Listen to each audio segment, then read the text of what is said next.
สบายดีทุกท่านวันนี้ครับพระเจ้าเองโจนัสจะสอนใน 2JN ดาวคาโดดดาวมาแจ้งโปรพิเศษส่วงปีใหม่ลาว2026นี้เด้อทุกท่านเด้อมีของแจกของแถมหลายอย่างส่วนลดราคาพิเศษเนาะมื้อนี้มานำเสนอเป็นสมาร์ทแคปตัวสูงปีไซส์นำใส่22งามๆเนาะสีเทาได้พาทุกท่านไปรับชมตัวสูง Vivo เนาะสีป่อนเทา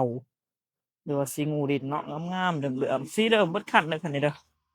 สวยๆสดผ่อนเทิร์นไหลเป็นเดือนเป็นปีได้สบายติดในห้างก็ได้เนาะสบายสำหรับลูกค้าที่อยากผ่อน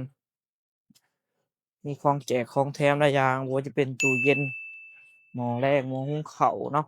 ประกันภัยค่าทางเทคนิคเป็นใบโอนซื้อเนาะสภาพงามๆแบบนี้เนาะมีกล่องมีจอครบเบาะหนังออปชันก็ถือว่าให้มาเต็มเนาะราคาคันนี้ถูกอยู่620 ล้านกีบมาเบิ่งตัวจริงก็อุดมกันได้โทรกันทุกครั้งต่อ733โทร679มีค่าแนะนำให้เด้อเริ่มต้น1,50,000 ล้านกีบเดี๋ยวพาทุกท่านไปเบิ่งรถข้างในกันเลยไปข้างในเนาะข้างในก็จะเป็นสมาร์ตแคปไคแคปไหล พวกมาลัยจะให้ไปเป็นปุ่มคอนโซลคอนโทรลหน้าปกหน้าปัดงามเนาะเข็มไม้แดนน้อยๆเนาะ88,000โดเกียร์กับปุกเนาะพวก Speed Eco Motor หมดแล้วนี่ครบปรับแบนพับแบนได้ครบเบิดอะคันนี้ทั้งดังก็สมาร์ตแคปไขแคปได้นั่งได้สะดวกสบายเนาะแอร์เย็นได้ทุกคันในคันนี้เด้อมิดอาร์อยู่ครบรับประกันให้รถเดิมบ่ต่ำบ่ปิแน่นอนปี21น้ำใส22เด้อทุกท่านเด้อใจเวลโกสกัวกะลิกะเจเดิมมีให้ครบเนาะมิดอาร์เดิมบ่ต่ำบ่ปิ แม็กน้อยๆเดิมของ Toyota นี่ว่าจะเช่นเดียวกันโลงามโลหุ้มหนังเด้อทุกท่านเด้องามเนาะเกียร์กระปุก6สปีด